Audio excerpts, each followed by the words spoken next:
This April at Subway, get a free 6-inch sub when you buy any 6-inch sub before 9 a.m. From the irresistible steak, egg, and cheese to the tender turkey breast. Subway. Eat fresh. The BS Report is a free-flowing conversation that occasionally touches on mature subjects. First of all, This is the BS Report with Bill Simmons. it might be cool, I don't know. And if it's not, I don't The care. BS Report with Bill Simmons. Bill Simmons works for ESPN. He's also named the Sports Guy, and he writes a comical sports column. He must be a popular dude. The BS Report. It's got a real dirty sound, like a rusty steak knife cutting through a well-aged steak. Now. Here's Bill Simmons. Welcome to the BS Report. A sunny Thursday here in Southern California. A little bit later, we're going to be calling Mark Titus from Grantland.com, who wrote a really, really good Greg Oden feature yesterday that went up that got a lot of attention. We're going to talk to him about the piece, whether Greg Oden read it, all that stuff. And then I think at the tail end, I haven't told my dad we're calling, but I think we're going to call him because it's Game 6 Celtics-Hawks tonight, and he's freaking out. So there's been some referee news for that game that's not going to make him happy. So we're going to call him at the end. But right now, our buddy JackO, diehard Yankee fan, their Mariano Rivera replacement closer, blew last night's game. We're going to check in, see how he's feeling. Let's give him a ring. Complex Litigation, this is John. Ah, Johnny. What's up, buddy? How you feeling? Well, that was a rough one last night. That was a rough one. You know, it's D-Rob, David Robertson's trial by fire. And, you know, you're going to win some, you're going to lose some. He's not Mariano, so it's a learning process. That's what I'm telling myself. When was the last time a Yankee closer apologized on Twitter for his performance? Was it in the late 80s was the last time that happened? I can't remember. Yeah, I think so. Yeah, I think the last time it happened, actually, the closer apologized by telegraph. It was that long ago, so. Yeah, I have note to all the athletes out there. Not a good idea to acknowledge how bad you were on Twitter. No, that's not a good sign. I didn't realize you did that, so that's troubling. Yeah. When you're a closer, you're supposed to have ice in your veins. You know, sometimes you blow a save, you just got to get right back on the horse tomorrow. And I don't like the fact he's apologizing. That means it's in his head. That's not good. I'm troubled by that. J.R. Smith of the Knicks, who sucked in round one, did the same thing yesterday. He must have went and read his Twitter replies because he tweeted something like, "All you haters who want me out of New York, you might get your wish," because he's a free agent. It's like, settle down, J.R. Oh boy. Yeah, that's not helping. No upside for that tweet. What are people going to be like, oh, we better lay off J.R. Smith now. He might leave after he shot 20% in round one. Don't want to run him out of town. Yeah. So walk me through the Robertson. Well, he's come in as the closer 2 games now. Today's Thursday. Yeah. Tuesday night he actually got the save. I think that he got a save. He pitched 3 times since Mariano's been hurt, but against Kansas City it was not a save situation. He got a save the other night, but he put a couple guys on base because he did that in the 8th inning too. I mean, he's like, I think they call him Houdini. He's like a magician, but he has to be a magician because he gets himself into trouble. It's kind of like if he sawed himself in half, but he was the one with the saw.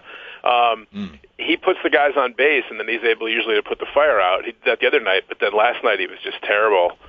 He put the first guy on, he put the second guy on, loaded the bases. And then he actually pitched well. He loaded the bases, and Carlos Pena came up. And I'm like, well, this is all she wrote. Struck out Carlos Pena on a nasty pitch. He threw some great strikes to Carlos Pena, like right on the black, right on the corner. I'm like, whoa, but get out of this. Then you're looking for a double play. B.J. Upton hits a sacrifice fly to tie the game. And you're like, all right, okay, 1-1. You know, maybe he can get out of this now.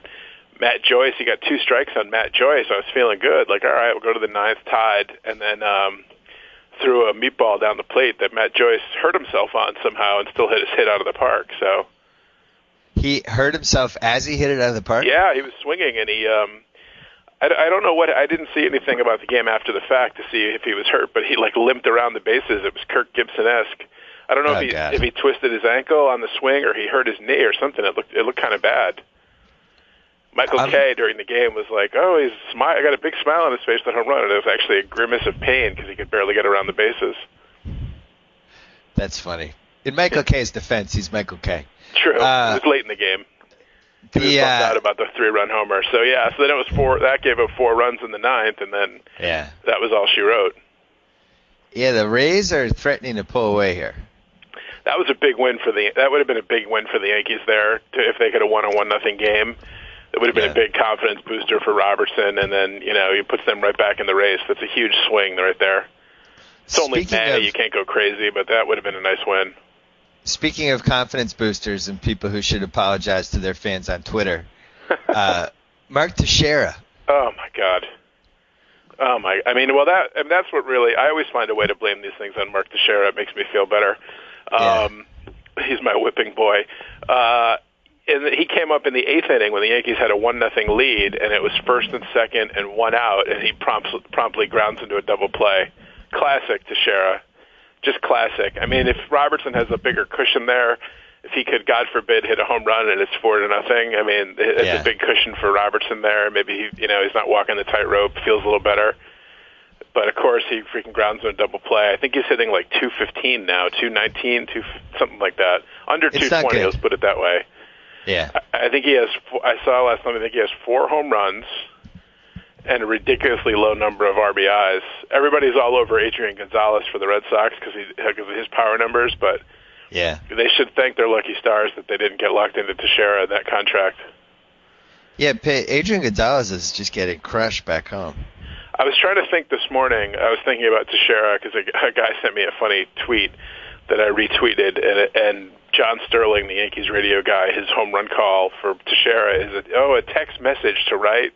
And so he said he thinks a text message should really be when somebody grounds out to end the inning. That should be known heretofore as a text message. Right. I was thinking about Teixeira. For the money he makes, I can't think of a Yankee who's been worse in the last 25 years when you factor in his contract. Holy mackerel. It's terrible. I feel like I should have a counter, but so last 25 years, so you're going back to 1987. I mean, the Yankees have had disappointing players over the years. What about Arabo? Never lived up to his contract. Any number of pitchers through the years, Randy Johnson, Kevin Brown, but for the amount of money, for an everyday player, for a guy who should be a middle-of-the-order thumper, making $18, $20 million a year, he is horrific. And every year it's the same thing. Oh, he's a slow starter. Well, he starts slow, and then he's terrible in the postseason. So I don't care what he does against the Orioles in June. Wow. Worthless. Absolutely worthless. So you good have... father, though. Good family man. That's good. That's a good thing. I could feel the sarcasm. Yeah. So this is year 4 for Teixeira. Yeah. Year 1, he 383 on base, 565 slugging, 39 homers, 122 RBI. Got her money's worth that year. Not terrible. Year 2, dropped down to the 365 on base, 41 slugging, 33 homers, 108 RBI. Now, the nerds say that RBI don't matter, but I like throwing it out there to give it some sort of context. Year 3, see, another decline. Yeah. Down to 341 on base, 494 slugging, so under 500 slugging 2 years in a row, 39 homers, 111 RBI. What we're proving here is you're basically, if you're in the middle of that Yankee lineup, you're going to end up with 110 RBI every year. Yeah, because guys are on base in front of you. And, I mean, if it's possible to have quiet home runs and quiet RBIs, he does. Yeah. I can't think of any he's had in big circumstances or big games. Now, let me have this caveat. When the Red Sox imploded a few weeks ago and they had the 9-0 lead, he had a huge game that day. He had 2 home runs and I forget how many RBIs. He was huge. He was all over every rally.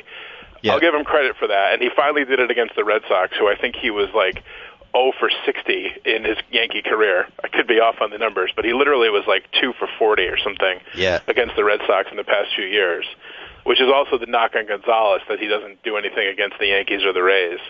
The same thing could be said for Teixeira against the Red Sox. So they had one good game against them, which was huge, and that helped to put the knife in the Red Sox back. So that can't be discounted for his service to the Yankee universe on that one. But overall, I can't remember any big hits or big moments he's had, and certainly he's had none in the postseason. They've won in spite of him in 2009, and they've lost in other years he's been on the team in the postseason because of him. So Teixeira against the Red Sox from 2009, 2010, 2011, 210 at-bats, 361 on base, .500 slugging, 15 homers. 15? Yeah. What time frame? You might have to recant that statement. What time frame is this? He's been a Yankee? This is 09, 10, and 11. 15 homers. Really? 210 at-bats, yeah. You probably just so much these games. No, they were probably, most of them were probably in. Somebody was up a lot, or yeah. In Tampa, against Tampa, he's hitting 229, 323 on base. These are last 3 years. 188 at bats, 9 homers. Tampa probably a better test than the Red Sox. What was his batting average against the Red Sox in the past 3 years? 248. See. He struck out. Well, this is interesting. He struck out 56 times in 210 at-bats. 200 at-bats. Yeah. So 1 out of every 4. In April. Those must stand out to me more than the home runs. April 09, 10, and 11. He hit 196, 351 on base, 383 slugging. And then,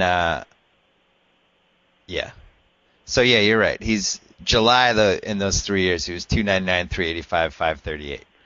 And I will never understand a guy. He always says, "Oh, I'm a slow starter. I'm slow, and I play poorly in April, and I don't really get my swing going until later."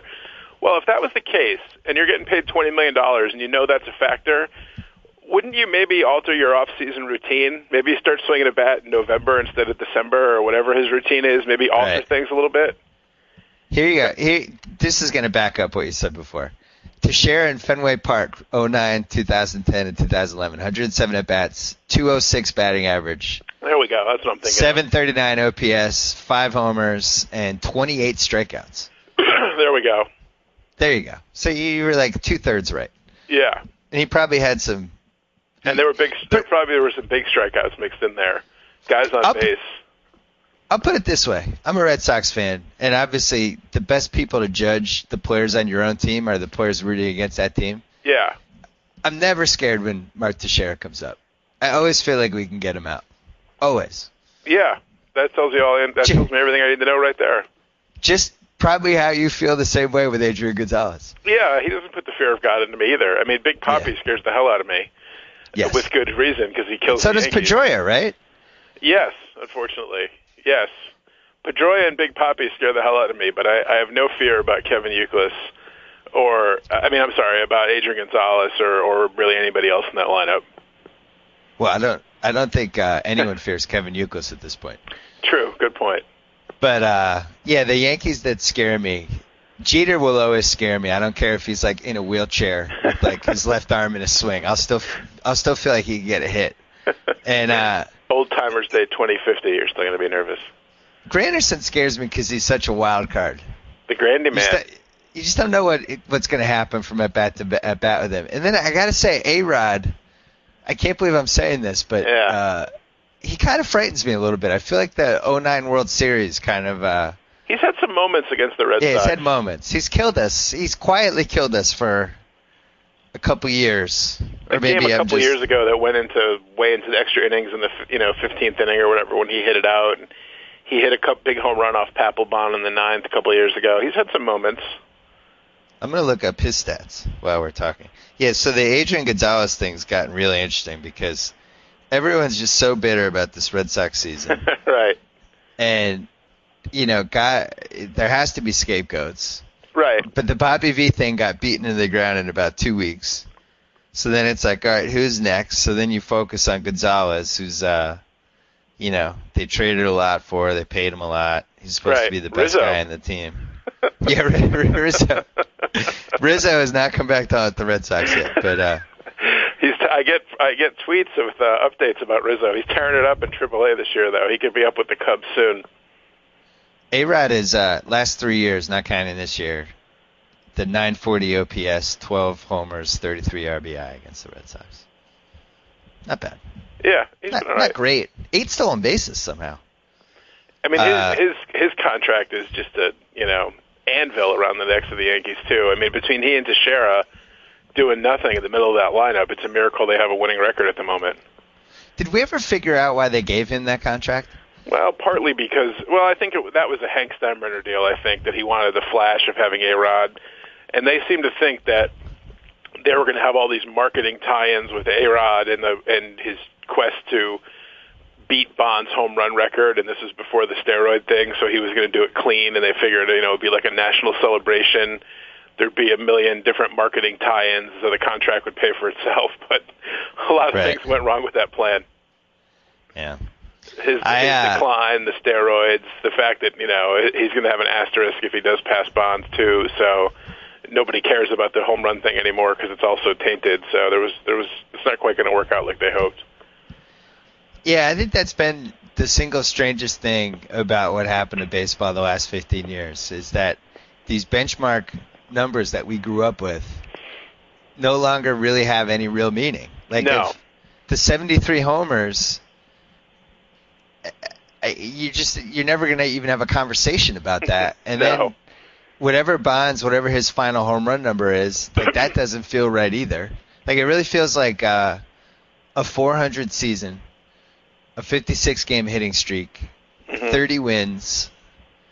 Those are really the only ones. Are there any other records left that you would get legitimate? Like I got excited when Josh Hamilton hit 4 homers. Like to me that was cool. Like, all right, that's cool. That's something that never happens. But yeah, it's weird that those benchmark records. Even like 500 home runs, that used to be a big deal. The 500 home run club, and the select few guys that played, and now it's so devalued. Where all these guys are members of it now, but it's also tainted that even that's not a big deal anymore. Have you seen the Major League Baseball standings? The standings? Yeah. The Red Sox are like the 3rd worst team in the league. Like in either league. They're the 3rd worst team in baseball. They just went 2-6 against the Orioles, the A's, and the Royals. They're I'm loading. Right now they are 7.5 games back from first place. They are 4 games ahead of the Twins, who have the worst team I think I've seen in like 5 years. And the only reason they're ahead of them is because the Red Sox went into Minnesota and swept them a couple weeks ago.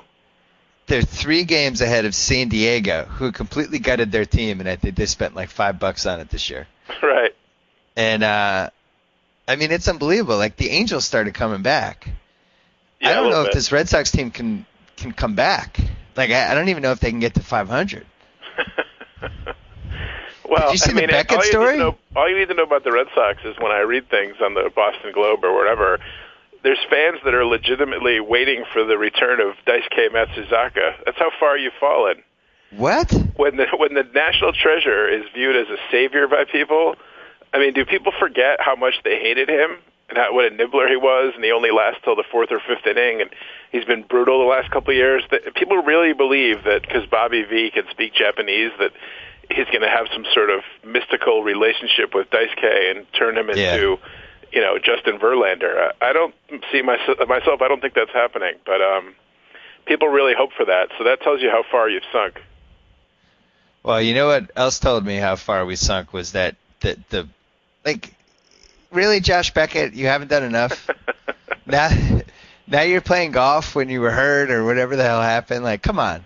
Can you go like a month without something, please? It's really unbelievable. I mean, all the heat he took in the off season as the perceived ringleader of the beer and chicken brigade, right. all the ink that was spilled about that and pixels and everything else, all the media that covered that, you would think he would be like, I'm counted on to be the leader. I'm kind of the ace. I get paid a lot of money. I'm going to come back in great shape, and I'm going to be a model citizen and lead these guys to victory. Instead, he came back and he just gives like one FU after another to the team and the fans. I mean, they have to get him out of town. Even if they get 50 cents on the dollar, I think it's irretrievably broken, his relationship with Boston and the Red Sox. I have a couple trades. I don't remember if I talked about this with you or with Jonah. Youkilis needs to go to the Dodgers. It's a good trade Dodgers? for them. They could definitely use a corner infielder. He is in the final year of his contract. I think he needs to change his scenery. I'm not totally sold that he's done yet. He'll always be able to get on base and take pitches and do that whole thing. And I heard on the radio the other day that there were reports, I forget where it was, either on ESPN Boston or the Boston Globe, about how the Red Sox are actively trying to trade him, and there were scouts that said that there was 4 scouts that said, oh yeah, teams would be all over him. Right. I was mystified by that. Yeah, you could argue that he's a little physically banged up, and that if he was playing first base, Well, if he was playing first base or DH, maybe true. You have to trade him to an American League team though, because he's gonna, he can't play he really shouldn't be in the field. Well, he could be a first baseman. Come on, anyone can play first base. Mo Vaughn played first base. He weighed 300 pounds. That's true. The guy though, I've always wondered why a National League team didn't go after Beckett, because he can hit. Yeah. Like he'd be great in the National League. I mean, he could. He's capable. He just is sort of checked out, and the media watches his every move now. Yeah. I think he could still be a capable pitcher, though. Like if Houston's moving to the AL next year, that doesn't make sense. I was thinking like the Texas National League team, and then he could be in Texas, and he could do tobacco, chew tobacco and hit, be happy, go hunting, play golf. Nobody would know. Like, would anyone know you played golf in Houston? Not one person would know this. We have no media that covers our team. Don't worry about it. Yeah, that's all right. You're fine. Go play golf naked. Nobody's gonna know. But I think a National League team should acquire him. The fact that he's been in the American League these last few years has been a total waste. Because how many good hitting pitchers are there? It's true. I feel like when we have interleague games, I always am excited when he bats. Like I feel like he's gonna have a good hack. It's like Sabathia. Sabathia can hit. So Gonzalez, I think, is untradeable with his contract. Not that they would anyway. I think they're kind of all in on him. Mm-hmm. And then the other one, I guess, who you could argue needs a change of scenery, although he also you might just have to take him behind Fenway and put him down like a horse, is Buchholz. Yeah. Who I don't think enough has been made about how bad he's been. There's some they were really a lot of their offseason plans were on him counting on him being a frontline starter. Yeah, it was supposed to be him, Lester, and Beckett. Right. And that's the big three, and then we'll muddle through with Dubront and Bard or somebody else in the fifth spot. But a lot was on Buchholz's shoulders, and he's been horrific. He's been terrible. There was some stat, I think I read it in Buster's column, that since the dead ball era, I always like when the dead ball era is brought up. Yes. Dead ball era. I'm always in when the dead ball era is brought up as some sort of indicator. But I guess he's like, I'll probably get this wrong, but I'm in the ballpark of whatever it was. It was like him and one other guy in the past 76 years have had their first 6 starts of the season. They've given up 5 runs or more in each of the first 6 starts. I was like, how's that possible? That's only happened twice? Yeah. It's like, no, it's only happened twice. It's crazy. Yeah. Fortunately, he was on my fantasy team. We benched him for 4 of those 6 starts because you could see from his first start, like it was like, oh, this isn't good. Like this. What people forget is, the guy did break his back last year, which is a rare injury for a baseball player. I mean, the guy had a broken back. It's no joke. So I don't know if it's a case of coming back from that or being worried about really letting it loose because you don't want to break your back again. I'd be a little concerned by that myself. He was also a guy that the advanced metric guys were pointing to as somebody that overachieved, considering his FIP and BABIP and all the things that you hate. Yeah. He was saying basically that whatever his stats were a little deceiving. So, of course, we ignored all that and spent $12 on him in our option. He's our guy. Yeah. So we have him for 12. He's basically.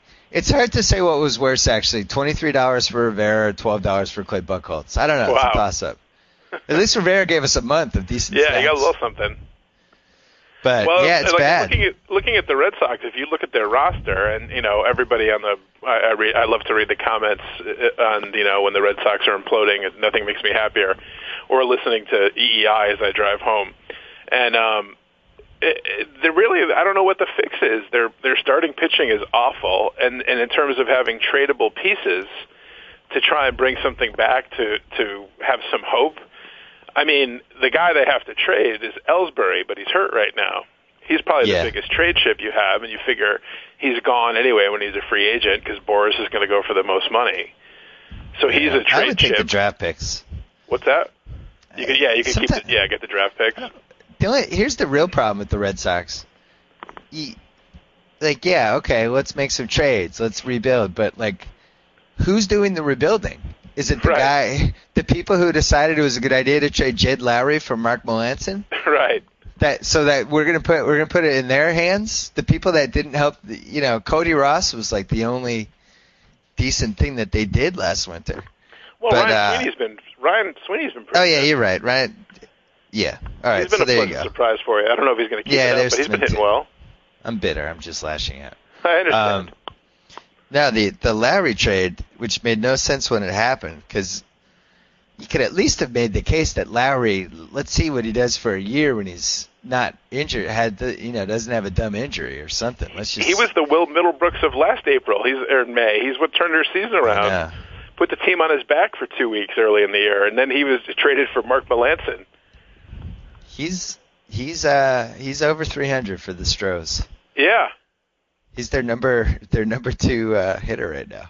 I think the propaganda wing of the Red Sox claimed that he was too injury prone and they didn't like his long-term future because of injuries. But I mean, the guy was great when he played. Quickly, Megan Draper. Yes. Wait, can we put her in the Pantheon yet? She's pretty good. I was in on her after Zuby Zoo. I think she's had a breakout year that rivals really anything we've seen on television. Can I just say this, and I don't want your friend John Hamm to be mad at me, and I'm no Lee Strasberg, but the woman who plays her, not a great actress. Who? Do you agree or disagree with that? The woman who plays Megan Draper? Yeah. Oh, I think she's a great actress. I don't think she's a very good actress. Do you? I totally disagree. Really?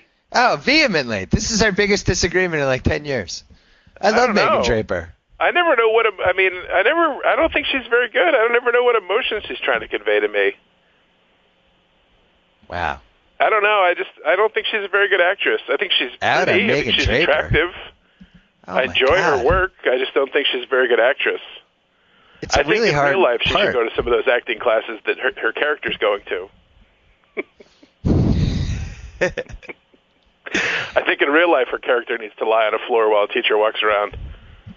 I don't know if I'm emotionally ready for the 60s to make Don Draper's era obsolete and to be a fossil. That's what the whole season's been about. It's been crazy. I know, Don I don't Draper's like it.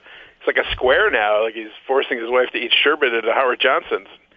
Doesn't relate to the music or the kids these days. It's crazy. It's really depressing because like season 6, it'll be 1968. He's going to awkwardly try to grow the sideburns. It's not going to work. Exactly. The leisure suit. It's not going to end well for Don. He's just, he used to be the coolest guy, and now he's like the least cool guy. It's crazy. I'm making a trade with my dad. I'm going to watch Justified. I'm going to go backwards and catch up on the first 3 seasons, and he's going to watch Mad Men. It's pretty sad that I had to actually make a trade with my dad to convince him to watch Mad Men, which is only one of the best 3 shows right in the last 10 years. It's crazy. I know. It's plus he was there for that era. That's what I mean. I was just, I'm like, really? I have to put a gun to your head and make you watch a show that's won 4 straight Emmys? Why was he opposed to it? Because he was intimidated by, he was really scarred by the whole Wire thing, which he loved, but he went to a dark place with the Wire. He was watching 2 or 3 a day, and it was all he was it consumed him for 3 weeks. And I don't think he wants to go to that place again. He's happy retired guy. But you when like the Celtics, Justified. Yeah, I like Justified. When the Celtics fall out of it and he's staring at the 72-win Red Sox season. Yeah, he needs some distractions. That's about to happen. Yeah. So anyway. Yeah, all right, Justified Johnny. is great. Season 2 of Justified is part of the Pantheon. It was so good. You'll enjoy it. I can't wait for all the tweets you're going to get from people who are outraged that you're not in on Megan Draper. I'm in on her I just don't think she's a great actress. I'm going to get a lot of tweets that agree with me, including from acting teachers. I really want to know. Yeah, I want to know what the feedback is for that. Give us, how worried are you about the Yankees this week? Scale of 1 to 10. Still early yet. I'll go 3.5. All right, for the Red Sox, scale of 1 to 10, I'm a 27. Nice. That seems actually, about right. No. That might be a little low, actually. It's low. I'm a 29. That's better. I'd rather see them bottom out and make some trades and try to get out of this catastrophe of a season. But Bill, they're sellout. They don't want to put the sellout streak at risk. It's one of the most storied records in sports. Yeah, last thing, and then we'll let you go. the fact that they play, first of all, this whole Sweet Caroline thing happened after I left. The Boston that I knew and loved would never have put up with the Sweet Caroline thing. But the fact that they play Sweet Caroline when the team is losing, might be my The best thing single. ever was when they played it after they blew the 9-run lead to the Yankees that game. It's so disappointing. Like, I don't understand how that can happen. And people It should only be played during a tie game or a win. Like, this is the kind of stuff that 10 years ago, like, Boston fans would have made fun of the other fans for. I don't know. Where's the support against this? I like to think that there was some old, like, Southie type guy, like a Johnny Most with a cigarette dangling off his lip, that was tempted to try to break into the PR area where they played that Sweet Caroline music and killed the guy that was playing the CD. I mean, where are the old times? But see, those fans are all gone. It's all pink hats, and it's like going to a nightclub. That's all Fenway Park is. It's like a fancy, trendy bar. Man, that's why I haven't been back in a couple of years. Yankee Stadium is too, but it's a trendy bar you can't afford to get into. It's a trendy bar with too high of a cover. Like, seriously, the Red Sox owners, everybody's kind of out on them right now. The best thing they could do is make an announcement that they only are going to play Sweet Caroline when it's either a tie game or the team's winning. Absolutely. People are like, oh, that's cool. Maybe they're paying attention now, finally. Right. And they ought to drop the pretense with this phony sellout streak. I mean, but a lot of teams do that, though. Well, I know, but nobody. But it's so stupid. The Red Sox give out baseballs for the 600th straight sellout. Everybody knows it's the phoniest thing in the world, and there's not a person on the earth who I'm not going to be bouncing my grandkids on my knee talking about. I was alive during the Portland Trailblazers sellout streak from 1977 to 92 or whatever. I didn't know who had the record. Nobody cares about that. No, that one person. Maybe like at a marketing convention, like they all get together and like ooh and ah about the guy that was in charge of the marketing campaign for the Portland Trailblazers that sold out games for 20 years in a row or whatever it was. But nobody on earth cares about that. I don't know why the owners care about it. Everybody knows the Red Sox are a tough ticket. They're a super popular team. It's expensive to go there, so they can take pride in that. People want to go and pay their money and go there. So to have this sellout streak continue, I don't know what they get out of it. I remember in the 90s, the Garden, there was some phantom sellout streak that lasted about 2 years longer than it should have. And you could see like 2,000 empty seats, whatever. But anyway, all right, Johnny, we'll call you next week. All right, Take care, talk buddy. to you.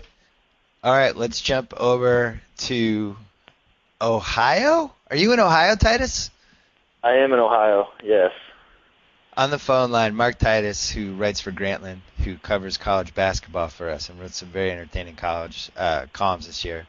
He did a feature this week about his old teammate from the 8th grade and from Ohio State, Greg Oden, who never really talks to anybody about anything, and had some pretty illuminating quotes in this piece about what happened to him the last 5 years. It made me feel bad for him. It also made me think that he needs to find a team that will kind of take care of him and welcome him and make him part of their family and look out for him and kind of try to rebuild everything that's happened to him. Titus, this came out yesterday. It was great. What kind of feedback have you been getting? Most people it's about what I expected. Like, a lot of people don't know anything about him, so to kind of get inside his head a little bit, people are really enjoying that. It seems they're kind of surprised at all the stuff that's going on in his life, because you hear the name Greg Oden, you immediately think he's a bust, he's injured all the time, and then you just kind of dismiss him and don't really care about what else he has going on. And right.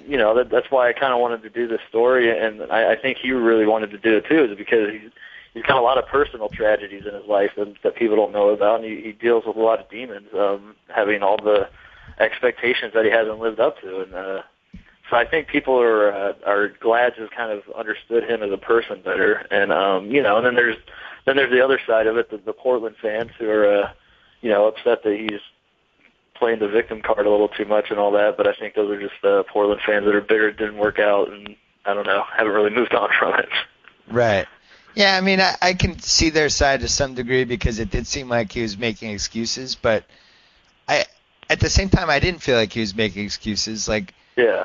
It seemed like he was, out on an island basically in that team, and he gets hurt as a rookie, and now he's in Portland, he's rehabbing, and then, he was talking about how he didn't have that veteran influence, his cousin comes, his Air Force cousin, turns his house into a party house. Now he's drinking all the time.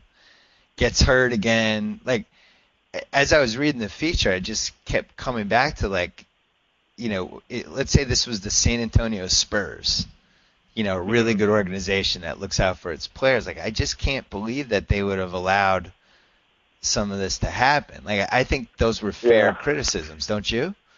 And I think people confuse excuses with reasons. I don't think he was giving excuses. I think he was just giving reasons. Like, he is the first to admit that it's his fault that he, maybe drank too much and that he, his body, he gets hurt and he rushed back from injury. Like, he could have said, no, I don't want to play. I'm not healthy enough. I don't want to get back into practice yet. So he's the first to admit it.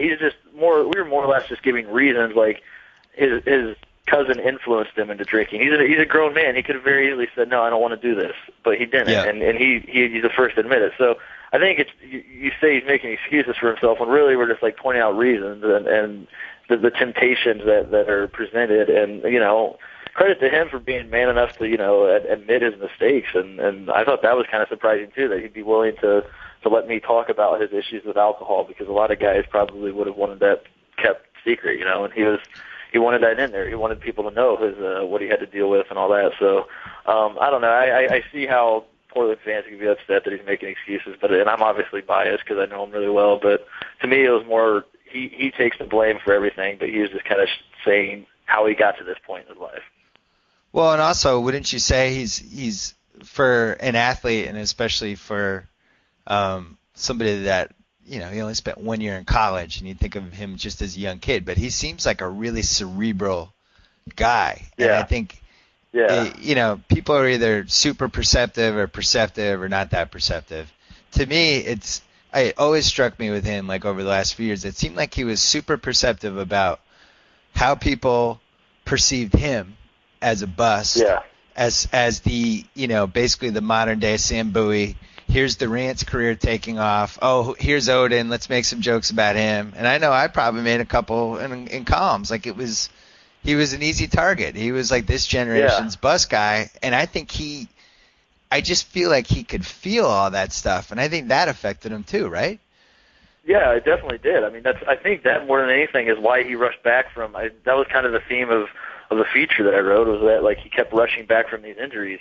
And, I suggested that maybe Portland was rushing him back, or maybe their medical staff was saying something. But I think more than anything else, it was probably just him, hearing all these things that people are comparing him to Sam Bowie, that he's a bust, that he's letting down Portland and all this stuff. And knowing him, he feels pressure, and that gets to him. And I'm sure that played a big part in him, wanting to prove that he's tough and prove that he can play through injuries and all that kind of stuff and come back before he's probably ready. And the other piece that you mentioned in the piece, it could have even really been its own piece, was you have this Portland, the city of Portland, that has one professional team, and they care about the Blazers. I always call them like the soccer moms, lovingly. Yeah. Like they're just so over the top. I mean, I went on the Blazers Edge board yesterday, and your feature had been up for 4 hours, and there's 375 comments under whatever the link was already. But so you have this rabid fan base that all they do is just dissect every possible thing that's happening with this team. And then on top of that, you have the history of their centers and LaRue Martin and Sam Bowie and Arvydas Sabonis, he got hurt, and Bill Walton, they not only won the 77 title, but the next year's team was better, and that should have been the league's next dynasty, and his feet fall apart, he ends up leaving. And it just seemed like Odin kind of was the natural successor to all that kind of heartache. And, man, it's just, when you think about it, you mentioned in the column, it was 5% odds that Portland gets that pick. If he goes to Seattle, which then eventually becomes Oklahoma City, but the organization they had, if he goes to the Celtics, if he goes to, I forget who had. Yeah, I forget who the worst team was that year that was supposed to, that had the best chance. Oh, it was the Celtics. I haven't forgotten. Oh, yeah, it was the Boston Celtics. We had like 25% chance that year to win one of those two guys, and Portland got him with the 5%. But, I think what team did Memphis was in there. Who knows? I mean, it was a crapshoot. Yeah. Hawks had third pick, but it really does seem like he went to the worst possible team considering the baggage that they had and all that stuff. It's just bad. It made me sad, the whole piece. I got to be honest. Yeah, the thing I think about that is that the fans, and rightfully so. I mean, I'm a fan. You're a fan, and we get passionate about our teams and all that. But it's hard to understand that Greg Oden had nothing to do with Bill Walton or Sam Bowie or Sabonis or LaRue Martin. He's his own case, And it's easy to say, oh man, it sucks for us Portland fans. We have all these injuries and all that. But for Greg, it's like he feels bad that he's not playing, but he can't do anything about Sam Bowie. So what is he supposed to, Right. He had nothing to do with that. So I don't know, but that definitely gets to him. And I think it was just a terrible situation for him for all the reasons you mentioned. I mean, the pressure of being the number one pick in and of itself is a big deal, and then having to sit out his whole first year. I mean, Blake Griffin sitting out the Clippers, I'm sure was a big deal that first year. But in Portland, it's even. I think everyone expects the Clippers to be awful. But Portland is, we're good, and then we have bad luck. So that just the whole situation was awful, and I don't know. I can't imagine being in his shoes, and I'm glad I'm not. He's definitely not in an enviable position at all. And then the fact how big his genitals are and all the money he has. Well, you pointed out, and I don't think that's something that people really. The two things that struck me about this piece that I don't think people had really either thought about or knew about was, one, that he had an alcohol problem during his second season, which kind of was out there, but he had never talked about it, so nobody knew how bad it was. And then the effect that the internet photos had on him, which you could have guessed if you knew anything about him, but to hear him say, he was afraid to leave his house. That took that whole thing to a whole other level and made you think, man, this guy, his whole world was caving in on him. And then on top of that, he's trying to come back and he keeps breaking down. I don't know. It's just, I like his logic, too, with the pictures. What he said, when a girl's sending me 100 pictures, I have to send her something back. And when he said that, I looked at him, I was like, you know what? That makes sense. I understand that, actually. And when the pictures came out, I was like, what is he doing? What an idiot. Why would you do that? And then he's telling me, he's like, listen, when a girl sends me 100 pics of naked, I got to send something back, right? And I'm like, you know what? He said, I'm not an a-hole. Right. Yeah. That makes sense, right? The big takeaway that I guess could be, which will probably end up being a news story coming out of the story, is just whether Portland did him a disservice or not, rushing him back. The piece you had in there about Greg had a psychologist that was talking to him after the internet thing. Suddenly that guy's working on a team. And I think the part to remember here is that the Portland organization was pretty screwed up these last 5 years. They fired Kevin Pritchard and Tom Penn out of nowhere. They hired Rich Cho. They fired him after a year. Last year they didn't even really have a GM. They had an acting GM. Now they're looking for a GM, and people don't even. Normally when a GM job is open, people jump at it, and in this case, people are afraid to even talk with them because the feeling is that owner Paul Allen has kind of lost his marbles a little bit, that the people running, Larry Miller and these people running the team are just haven't really run the team that well. And then I was thinking about how Brandon Roy, when he was battling all his knee injuries and knee problems, all that stuff, and they rushed him back. I think it was the 2010 playoffs. And I remember writing about it at the time. It's not something you do if you have a strong organization. They weren't going to win the title that year. Why are you risking Brandon Roy's career and rushing him back early from this torn meniscus? And that made me think there was some real validity to Greg saying he felt pressure to come back. I just feel like if you have a good organization, you're going to baby Greg Oden as much as you possibly can, and you're not putting him on the court until you're 100% sure that he's ready. And I don't feel like they did that. Yeah, that's what I kind of wanted to bring up in the piece, was that I didn't necessarily. It kind of got taken maybe the wrong way, that I was definitely blaming the Blazers, but I was just bringing that up that, like you said, they just have a history of that, of being, maybe not run as well as they should, and then they have no GM. Do they even have a coach right now? No coach. No coach, no GM. I mean, and then the Roy situation, their history of injuries, like Joel Prisbilla's had knee problems too, and this year they're the three best players, Roy, Oden, and Aldridge, all had season-ending injuries. Heading into the year, it looked like all three of them might have a chance of playing together, and then before the end of the year, they're all out for the year. So I don't know. There's just a lot of stuff like that. It's like, I mean, it's easy as a fan to just say, oh, we're cursed, and throw your hands up and say, we'll never be good, we're cursed. But then as a neutral, looking at the situation, you're like, not that many bad things and can happen to one franchise. There must be something to this, you know? I don't know what that something is. I was just throwing it out there that, like, you know, there's got to be something to this. And you know, Greg is a grown man, like I keep saying. He could have made his own decision and said, no, I don't want to do this. But at the same time, there's a history there, and it's hard to ignore. And also, I know for a fact from the people that I talk to within the league, like, you know, teams will target sometimes players and other teams that have had injury histories if they feel like that guy's team, either their medical staff isn't great or they screwed some stuff up. Like, it's something where it is talked about. Like, oh, we should go after that guy. They keep screwing things up with him, and if we get him on our team, our doctor. Like, Phoenix is a team that's famously done that with different people.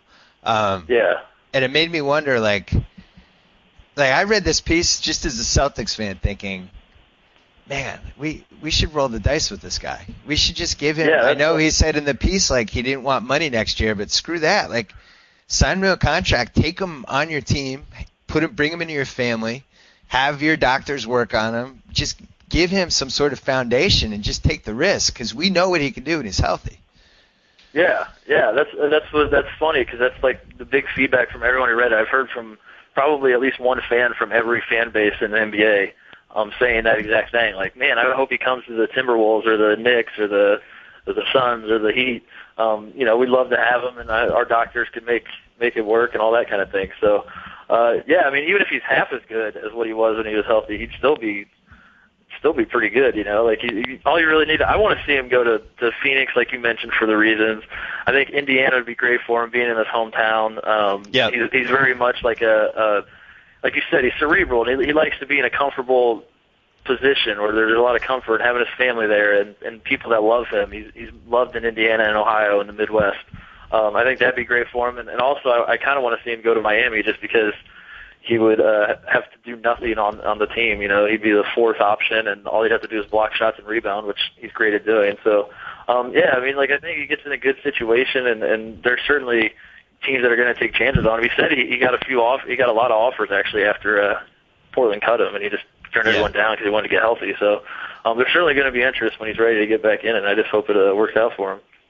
Well, I personally think it should be one of three teams. I don't know if Indiana is a great idea. I don't know if it's a great idea to come home. I know there would be benefits, and maybe psychologically that would help him, but there's also, to me, and I might be wrong, but it seems like the three teams that make the most sense are Oklahoma City, San Antonio, and Boston. Because you want to go to a team that, or I mean, he wants to go to a team that, you know, a really good organization, a team that has either veterans or real character guys that will really look out for him, a great coach, which Doc and Popovich, I think, would really be able to help him. And then also, he wants to be in a situation where the team's good anyway.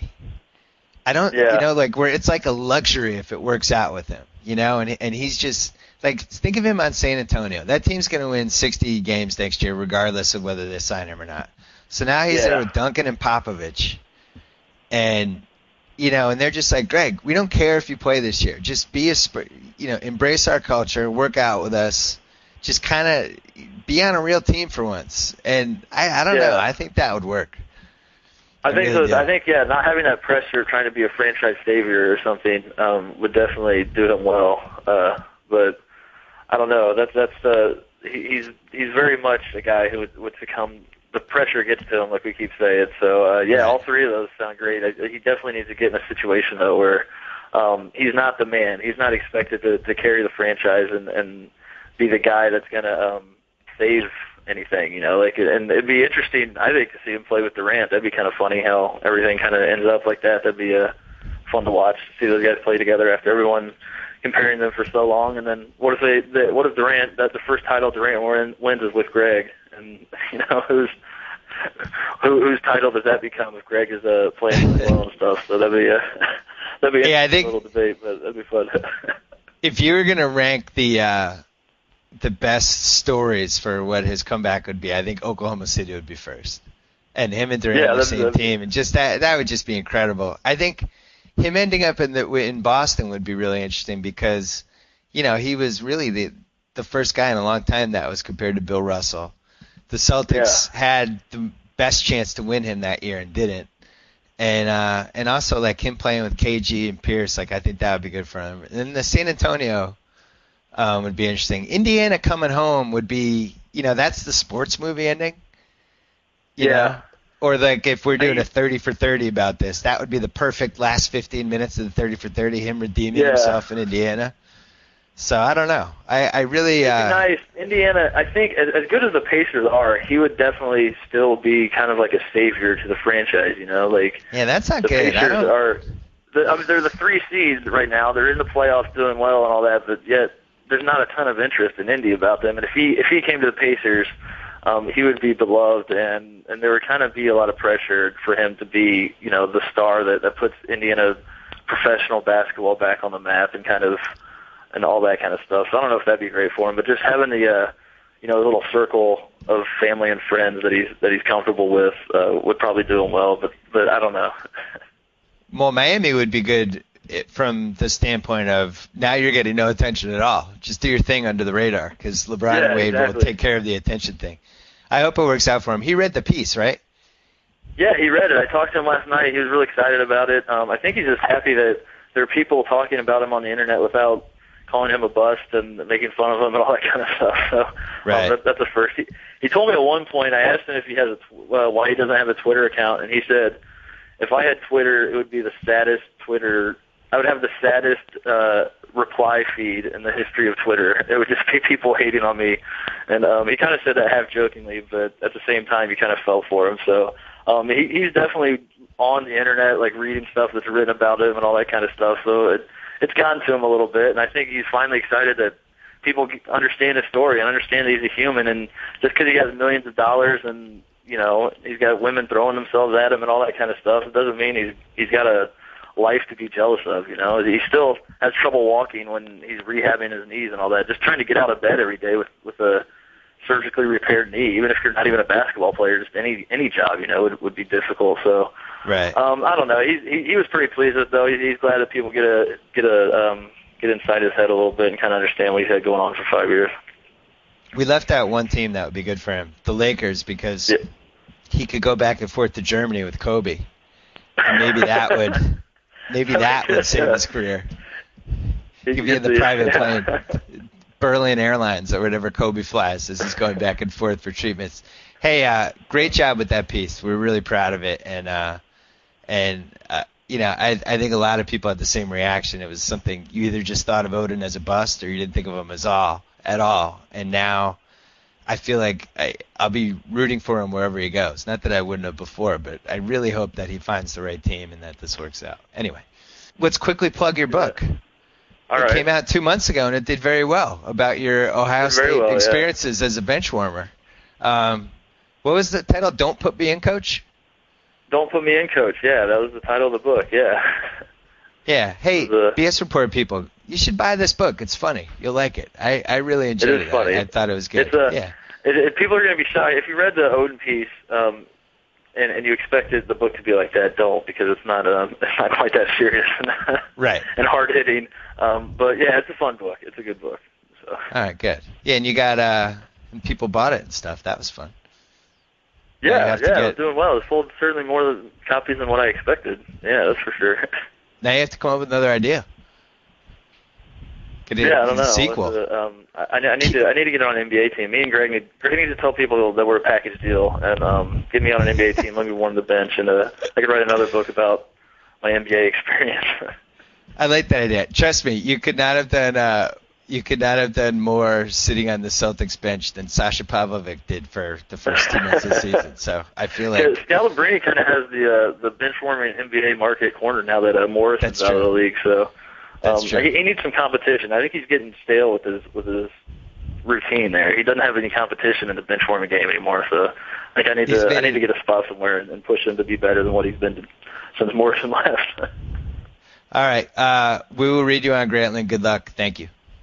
All right, thanks. last thing, I wanted to call my dad, who doesn't know that Bill Kennedy is reffing tonight's Game 6 Celtics-Hawks game. I'm going to break the news to him. It's going to be funny, I think. Hello? Dad. Hi, Bill. You're on the podcast. I'm on the podcast. I have some news to break to you. What is that? The referees for tonight's Game 6 Celtics-Hawks series include... It's not Mark again, is it? Mark Davis? No. Oh. No. It's an old foe. Bill Kennedy. One of your favorites. Well, anybody other than Mark Davis at this point, he seems to either be incompetent or really have some old agenda against the Celtics. So, Bill Kennedy. Wow. You're putting Mark Davis ahead of Bill Kennedy? I am, actually. Oh, my God. Bill Kennedy got fined for how terrible he was to us in 2009. I'm hoping that he remembers that when he referees tonight. I can't believe that they put either of those guys in this game. Although I guess in Game 7 it would have been worse. But on every one of these 3-member teams all season long, there seems to be one person that just can't carry his weight or has some agenda, old-time agenda against certain teams. So I'm not surprised. Yeah, and important note to the listeners out there, we're not biased at all here. But no, we're not biased at all. And I'm still not upset with Jake O'Donnell from 30 years ago, but that's another story. Or Earl Strom in Game 4 of the 1987 Finals, when we didn't get a call for 5 straight minutes. I certainly don't have the animosity that somebody like a Mark Cuban justifiably has against certain referees, but memories certainly stick with you about referees over the years. The Mark Davis thing was amazing because he had just screwed us over the week before over and over again in that Hawks game, and then they put him in charge of the first Hawks game. It made no sense at all. Yeah. No. I mean, that's exactly what most people in Boston were wondering. Why would you schedule that referee after what had just happened a week before? Yeah. Well, I think it doesn't seem like they have enough referees because I think Scott Foster has officiated like every day. It seems like every game I watch, he's one of the 3 refs. Well, you and I have been to enough games where we've said it to each other often enough. You just want to walk out of a game not feeling that you even remembered who the referees were for either team. You just don't want the referee to try to be a factor in the game. Yeah, it felt like in Game 1 the reffing was a factor, and it seemed like we had the series, and then the Pierce knee injury, he just wasn't himself in Game 5. No, he had no lift at all, and actually I thought Game 5 was a fairly well-refereed that was a game. When the game was over, we lost, but not for a moment did I think of any play that the referee had influenced at all. So that's all you're looking for. I thought it was a legitimate loss. Atlanta played better, and then the fact that Rondo had that steal at the end, and then I'll never understand why he dribbled left instead of right. Nothing good happens going left. You go to the middle. You always go to the middle on that play. And he just went left for some reason. And you might not have noticed it, but in the Boston paper for one of the first times, even Doc Rivers was very open about saying he didn't understand why Rondo didn't dribble to the right, that you always go to the middle in a situation like that. You never hear Rivers at all publicly criticize Rondo. So yeah. Well, you know what I wonder with that play, like knowing about the history with Rondo and Josh Smith, and how close they were, and they played in high school together, and they're buddies. Like it almost made me wonder if whatever Rondo was trying to do would have worked against anybody else, but since Josh Smith probably knows everything he's going to do, he kind of sniffed it out and was like, I'll just force him this way. He won't be able to do anything. Well, I think it's a good point. I think they were roommates. They were in each other's weddings, from what I understand. He's going to be in our team. We already have a jersey ready for him, Josh Smith. When are we getting him? He's one of those players that, while he's on the other team, you always have a criticism of him, but if he's on your team, he leaps out of the building like no other man on the court. So I'll take him. Yeah. I actually think he could potentially lead to at least one heart attack for you. I'm a little worried about, for the first 3 games, we were really playing 5 against 4 because their center was not a factor at all. I thought Horford was the difference in the game Tuesday night, and it worries me that he could also be a difference maker tonight. So hopefully, he had a lot of energy. He had a lot of energy in that game 5. He kept balls alive. He was making the pick and roll. He was making the little jump shot, although it's not quite a jump shot. He doesn't seem to leave his feet, but it goes in. A little worried. What worries me about this game is that normally you would say, I think Pierce has reached a level, at least in my head, where you just go, oh, Pierce will take care of things tonight. It's almost like game 2, or we knew Pierce was going to show up in game 2. I don't know if they were going to win, but I knew Pierce was going to have a great game. And if he was healthy, I would go into this game thinking, great crowd, Pierce will take care of business, Rondo will have triple-double, we win. But Pierce just didn't look right in game 5. And like that airball, I don't think I've ever seen him airball that last-minute shot. Do you ever remember him airballing that shot? No, not a mid-range jumper. That's his bread and butter shot. But I think I mentioned to you in the paper, they had a picture of Joe Johnson defending him, and to give Johnson his due, he was defending him very well and actually almost blocked that ball. So I think Pierce, in an attempt to get over Johnson's outstretched fingers, just didn't have the right accuracy in terms of height. But you probably didn't see the interview before the game. Pierce was honest enough to say that he felt better, but he couldn't move laterally, and that really hurts us when he's not at 100%. Well, plus he defends Joe Johnson. But you notice Pierce sat a lot at the end of the 3rd into the 4th, and they had other guys defending Joe Johnson. So they tried to take some of the pressure off of Pierce defense-wise, but he had no lift. He had no lift at all. What are you expecting from you've been a season ticket holder since 1974? What are you expecting from a Thursday night 8 p.m. Game 6 locked-in Boston crowd? Like in the old days, this would be a monster crowd. And it still feels like the crowd can get there. I'm feeling like this will be a great crowd tonight.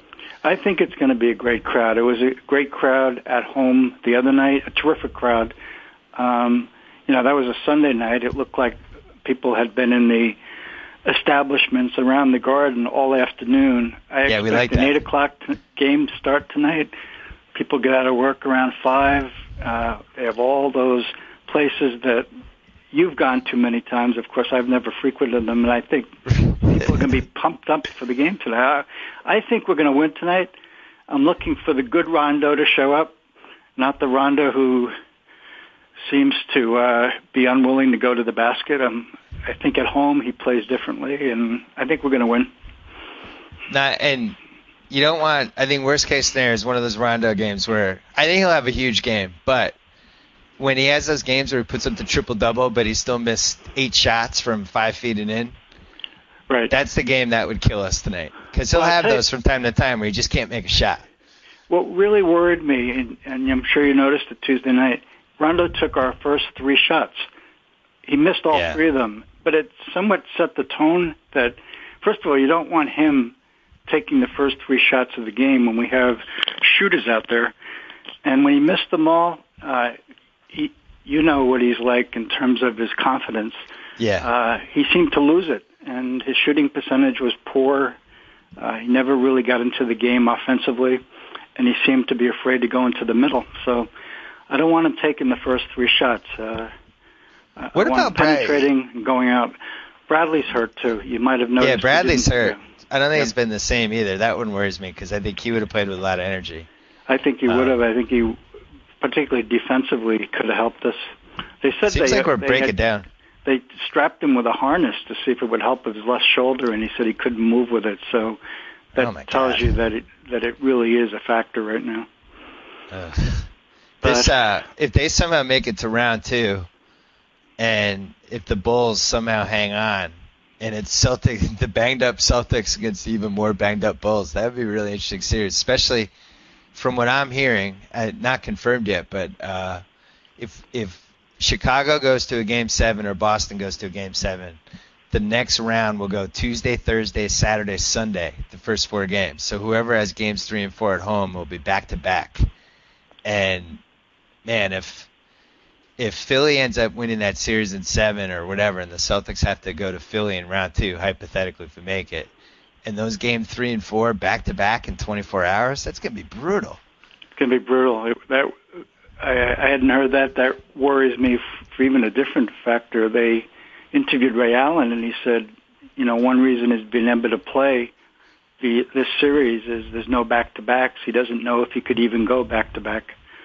So I think that certainly affects an older team, and of all the teams out there, we're certainly probably the most veteran team left. Well, one good thing for tonight, the J-Bug, I think, is going to be in the house tonight. So the crowd will be about 8% better. Yeah, the J-Bug can single-handedly turn the building around. Hopefully he makes it from whatever establishment he starts his evening over to the Garden. He will be well established by the time he arrives in the arena. I will look for him at the Garden. Actually, I will try to listen for his sound, as he has a unique sound in the Garden. Hopefully he will keep his shirt on. All right, root for the Celtics tonight. Good luck. I'll talk to you tomorrow. All right, talk to you. Bye. So I get the sound off. Whoa! Thank you for downloading the BS Report with Bill Simmons. Too much fun. Check out more podcasts at the iTunes Music Store or at Pod Center at ESPNRadio.com. Peace out. Phew, that was one smokin' edition of the BS Report.